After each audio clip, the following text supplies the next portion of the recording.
Welcome to our channel. Today we how to install CapCut Desktop on Windows for quick edits. Easy tutorial step by step clearly.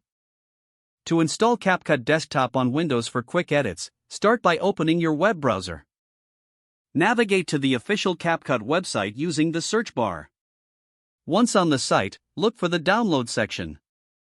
Click on the download button for the Windows version of CapCut. Your download should begin automatically. If prompted, choose a location on your computer to save the file. After the download is complete, locate the downloaded file in your chosen folder. Double-click the files to start the installation process. A security warning may appear, asking if you want to run the file. Click Run to proceed with the installation. The installation window will open, guiding you through the necessary steps.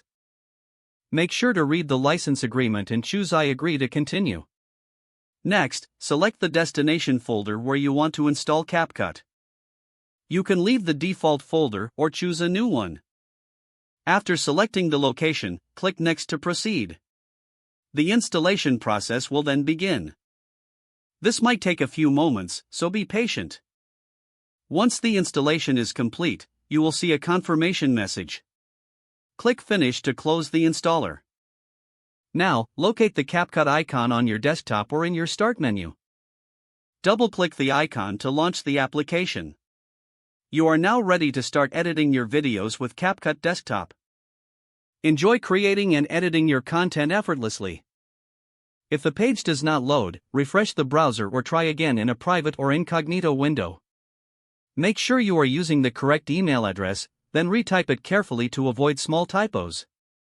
If your password is not accepted, use the reset option and create a new strong password you can remember. Check your spam folder for verification or security emails, then complete any requested confirmation steps. Enable two-factor authentication if available to improve account security and reduce unauthorized access risk. Don't forget to like this video and subscribe to our channel for more step-by-step tech guides.